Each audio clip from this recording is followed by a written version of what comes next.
So, okay. I'm pronouncing the name wrong.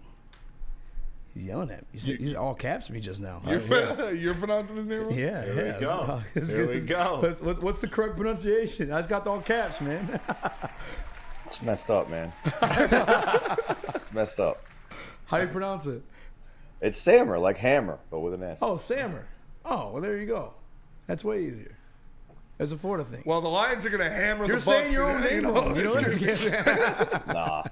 Nah. What up, though, man? I appreciate you joining. Hey, thanks for having me on, dude. It's going to be dope. It's going to be fun. I'm excited for tonight, man. Stank Bastard has already made it interesting. Do his previous comments. I'm going to give you a fair warning that the things that come out of his mouth are not exactly the smartest, and I cannot defend a lot of the things that come out of his mouth. But he's still my brother. So I'm going to have his back. But you're going to have a lot of weird things go down. Am I allowed to curse on here, by the way? What'd you say?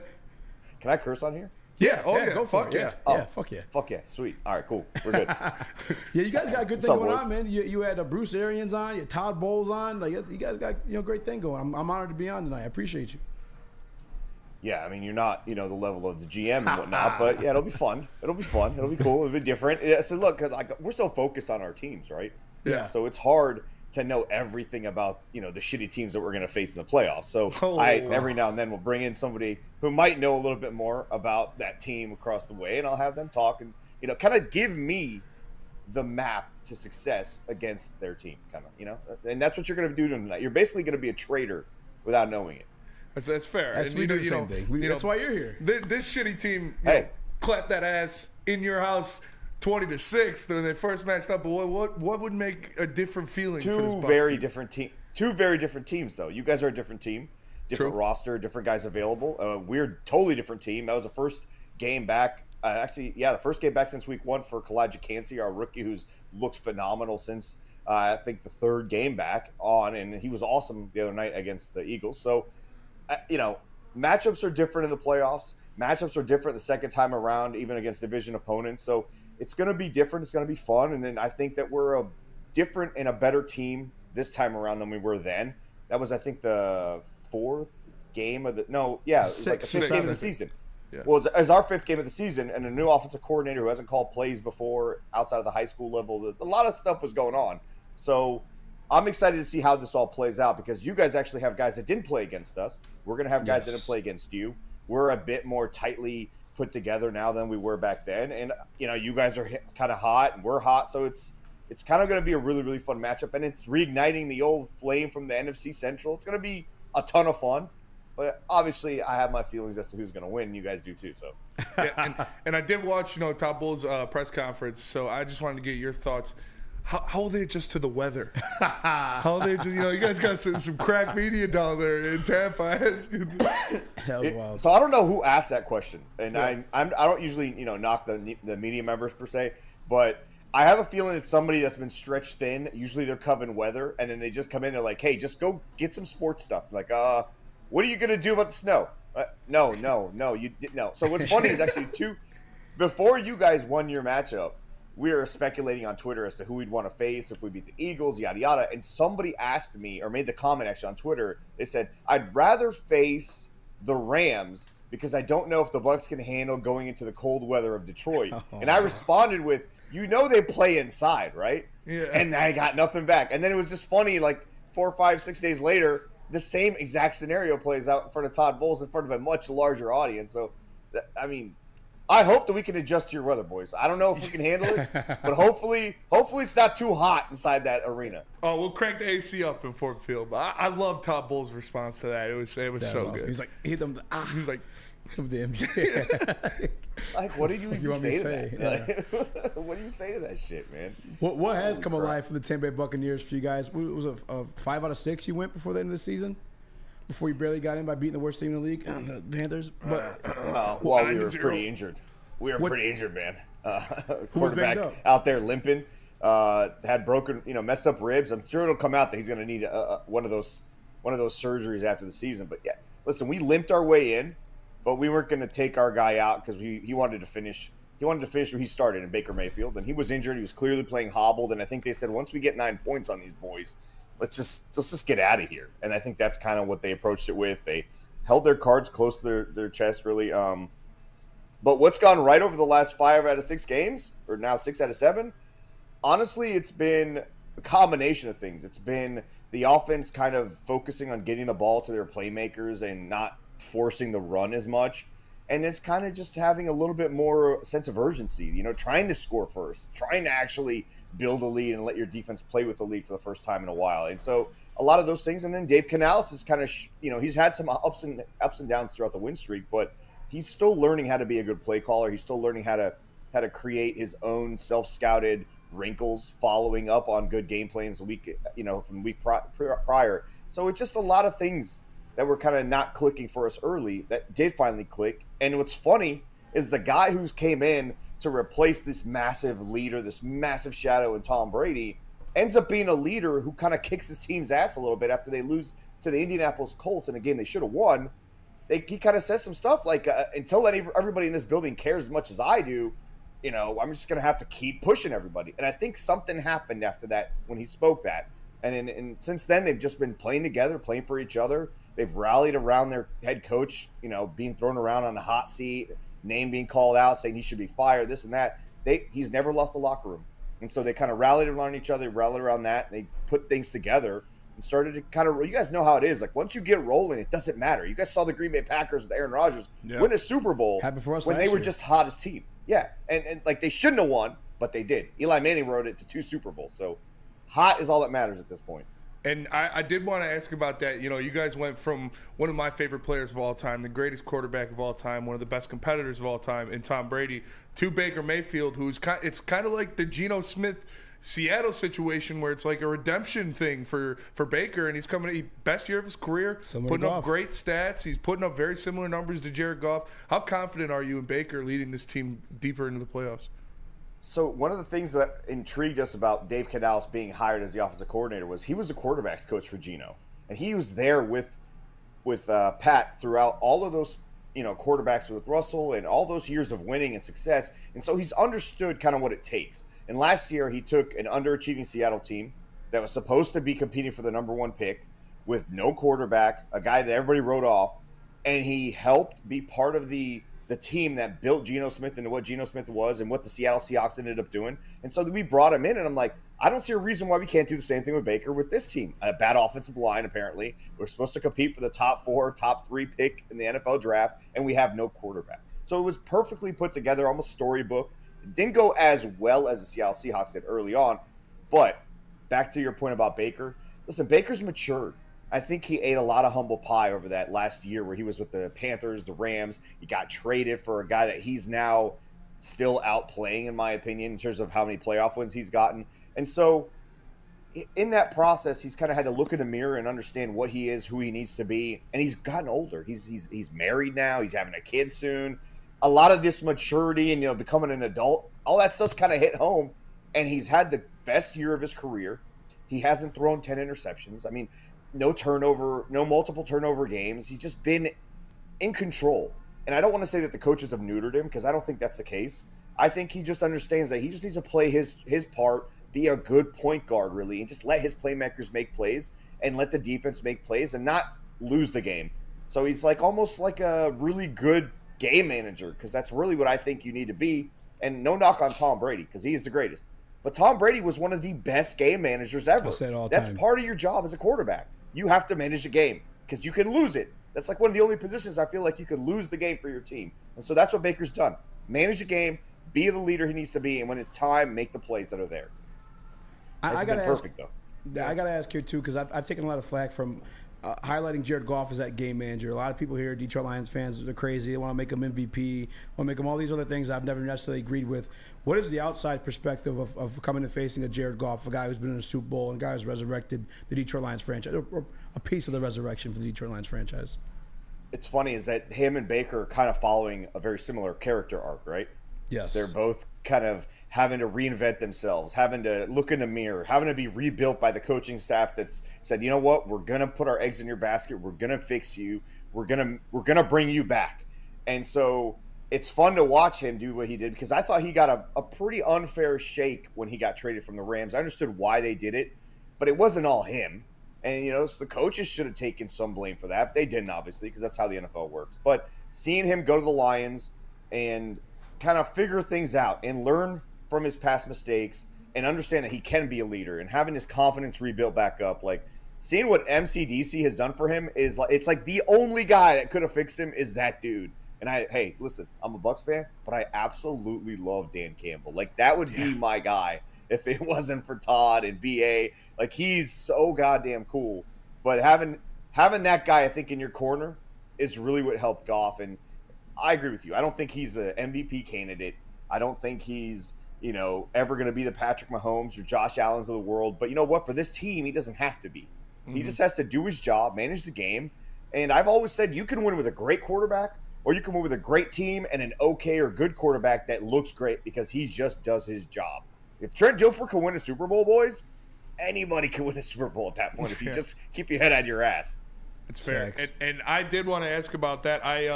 I asked this to every guy we have on from a different fan base or that covers a different team. Is Dan Campbell, obviously such a polarizing coach, started off with the biting the kneecap in the press conference. He got the double shot, and he's kind of proven everything that he's said right. He's brought this team back. He established that grit culture, brought his guys in. How do you feel about Dan Campbell as an opposing fan? Listen, I think he's cool as hell, man. When I saw him doing the ups and downs, I mean, I was like, all right, how do you not want to play for that dude? Yeah. In training camp, he's doing it with you. He's talking shit. He's talking smack. He's pushing guys around. It's funny because a lot of people spoke a lot of shit about him when he said that stuff with the kneecap and all that during the press conference. But if you remember, a lot of people talked a lot of shit about Sirianni when he kept saying dog mentality, and he always had the the pen in the hat, the whole those guys got to be weird sometimes, man. They just got to be weird because you got to be in a different scenario in that locker room than anything else in life, I think. And so I'm a huge fan of MCDC. I can't be a fan this week. I'm sorry, but I think he's awesome. He's definitely like a dude that I would want to play football for. And I can see why those guys go out there late on the line, why the coaches even want to play and coach for him. Like Ben Johnson turning down multiple jobs last year, say, I'm going to come back and finish this. I think that speaks to what that culture is that MCDC built. And also kind of like the loyalty of like, this is my guy. He took a shot on me. I'm going to go and do my best to finish what he brought me in here for, and then I'll worry about me later because I'll get my chances if I do my job right. So that speaks a lot to what he's brought into that building. And, I'm definitely a fan. And plus, the dude that says dude and man all the time like that, I'm in. Like, let's go, dude. This guy's guy, honestly. He is a guy's guy for sure. He's such a dude. Like, that's a guy that I want on my podcast as an opposing coach. We're going to talk about wings with him. We're going to make sure he eats blue cheese. I mean, he's coaching a blue fucking team. He should be eating blue cheese, right? So I feel like that's like, hey, come on over here, man. I'm in. Let's go. Try this blue cheese, man. Yeah, these wings are good, man. With that recent success of Baker, because another part of my big beef with the Jared Goff situation is I just don't want to give him like one of these monstrous contracts that have been coming out for the quarterbacks. Baker had like a surprising year for you guys. I mean, not only did you make the playoffs, you won a playoff game against the defending NFC conference champion. What do you think that contract looks like for Baker, and what are you comfortable with? I don't know what the numbers should be. I'm not a numbers guy. I'm going to leave that up to what the Bucs do. They have Mike Greenberg. He's one of the best numbers guys, if not the best numbers guy in the NFL. We've been able to keep guys and pay them well and not kill our cap and have really good, future cap scenarios set up. So I'm trusting that they'll figure out the numbers. But I think somewhere in that Geno Smith range is fair. And I don't think Baker is necessarily looking to break the bank, doesn't want to be the number one paid quarterback across the NFL. None of that. I think he wants to be respectfully paid and understand where he's at. But also, like, let's continue building this. Let's show confidence in me as a quarterback, and I'll show it back in you guys. And let me finally have the stable culture and a stable coaching staff and environment that I have never had since I've been drafted into the NFL. He's had like 8 coaches in 6 years. That's crazy. Yeah. And the majority of those were in one place. Mm-hmm. So, I mean, that doesn't ever bode well for a quarterback. Doesn't matter how good you are, doesn't matter how bad you are. The environment you get drafted in is a major part of that success rate for me. And so I think he understands that he's in a stable and confident environment for the first time. They said, we're going to let you be Baker, and we're confident that you can be the guy that we need. And they've allowed him to build a system, or they've allowed him to play in a system built around his strengths, and they don't ask him to do a lot of stuff he's not good at. And I think that is more important to him than the actual money at the end of the day. Obviously, you don't want to get, you don't want to play for free, but I don't think he's so worried about how big that number is as long as he can finally continue doing what he's doing. And guys, he got married. He's got a kid coming. Like, he's setting roots here in Tampa Bay. And I'd like to see that for at least 3 more years, because I really do think having a guy like that allows your team to continue to build the team, right? You guys had Jared Goff. He wasn't great the first 2 years, but that allowed you to focus on something else. You could worry about going and drafting Hutchinson, drafting defensive linemen, getting linebackers, getting a guy like Jahmyr Gibbs, all these other pieces. And then if your quarterback fails, you know what? You're in a good spot to go get one in a 5-year window, and then you have the rest of the team already built up. And that's what Baker allows us to do by not flaming out this year. It was a great bet by the Bucs and great bet by Baker, and it's going to work out, it looks like, for at least the near future. Pound for pound, who would you rather have, Jared Goff or Baker Mayfield? Oh, very different quarterbacks. Mm-hmm. Very different quarterbacks. So, listen, I'm drawn to Baker just because of his moxie. I think that, put my head down, put my shoulder down, get that first down type of mentality. That's a big thing in locker rooms. It galvanizes guys and teams, and it's very Brett Favre-like. Not to say that Jared Goff hasn't done that too, but I like that dog, that, I'm going to bite your kneecap off type of approach by a guy. And so, I think Goff probably throws the ball better than he does, and they have their strengths and weaknesses. I would put them on the same tier, honestly. I don't think either of them is going to be up there with Pat and Josh Allen and guys like that. But I would agree. It could be a coin flip, honestly. I do think that they both come with their strengths, their weaknesses. I'm just drawn to that moxie and that. Listen, until Jared Goff trash talks like Baker does, I'm leaning Baker. That's just how it is. Yeah, that's fair. That's fair. I like the trash talking, but I got to ride with Goff personally. Who wins a fist fight between the two? Easily Baker. I'll probably say Baker on that one too. Yeah, I'm not gonna lie. Oh yeah, dude. Listen, we partied with Baker on a golf course, man. That dude. He's talking shit just to talk shit at that point. You're like, I love it. We're not even golfing, bro. We're just hanging out. Like he was like, yeah, that guy absolutely in any fight. I'm taking Baker. Hell yeah, that's awesome. Hutchinson probably kicks his ass, but yeah. I want to switch to your concerns with this Lions team. And one thing, obviously, this offense, you mentioned some of them already. They got a lot of playmakers out there where you look at Amon-Ra St. Brown. Jahmyr Gibbs didn't even play in that first game. David Montgomery left in the first quarter. Sam Laporta's come on. Jameson Williams had a big touchdown in that game. What part of that offense, not to mention the best offensive line in the NFL, scares you the most when you look at that Lions offense? According to PFF, the Eagles are the number one offensive line. I didn't say I agree with it. I'm just saying that's what they go by. What scares me about this offense? I would say the wide receivers, honestly. The passing game can explode and it can exploit any sort of weakness, any sort of soft zone coverage. You can't sit back and let Goff pick you apart. You have to kind of go after him. But when you do that, you leave one-on-ones. You leave guys out on islands. Your guys all have to be on the same page. And I think usually when offenses are given that scenario, the offenses are winning because they, obviously they have the routes, they know what they're doing. So I think that's the one thing that kind of scares me is what the wide receivers of the Lions are going to be able to do against the Bucs secondary. Some guys that you guys faced in that Week 5 matchup, though, are a lot different, or Week 6 matchup, are a lot different than they are now. Guys like Zion McCollum, who was still trying to kind of find his footing in his second year in the league. Now they're playing him at safety just to get him on the field because he's so good in space and getting the ball in his hands as a corner. So that speaks volumes, right? So I want to see how that secondary matches up with the wide receivers of the Lions. I know you guys have a pretty good offensive line, honestly, top 3, no joking. But the Bucs, Elijah Cansey wasn't really in his bag back then, and I think the Bucs have kind of figured out some pressure packages that give them an advantage against any offensive line. So getting to Goff in the secondary, kind of trying to neuter the wide receiver and the passing game that you guys have is kind of a big deal. And that's the one thing I have circled. I'm not too scared of the running game. Jahmyr Gibbs in the passing game is more of what I'm worried about. But remember, we face a guy in Kamara 2 times a year who's very similar. I think Gibbs is going to end up being better because I think he can pound a little bit better than Kamara can. But at the end of the day, he's very good in space. Getting the ball in his hands when you guys pass the ball, he's phenomenal, honestly. And then, obviously, Sam Laporta, he's going to be a mismatch against any linebacker and most safeties in the league. So I'm curious how the Bucs end up trying to play him because if they try to leave a guy like Devin White on him, it might be a long day for the Bucs defense. All right, man. Set the stage. I need some of my Lions fans there to back me up. What am I walking into tonight? What's the channel name? What's the time? What's going on, man? All right, so it's youtube.com/@LooseCannonsPodcast. Just go on YouTube, search Loose Cannons Podcast. You will find us. It's at 7:20-ish because sometimes we're not on time. And so we just say 7:20-ish. But what you're walking into, we're going to talk ball. All right, I'm going to be honest with you. We're going to talk ball. But we're going to talk ball, and we're going to talk food. We're going to talk shit. We're going to make fun of you. You're going to make fun of us probably. And we're going to have a lot of fun. You're going to deal with Stank, who might look at the camera, may not look at the camera, might not even know what we're talking about, and we'll still see. So it doesn't really matter. He's like, your guys are to Chris. It's going to be fun. It's going to be fun.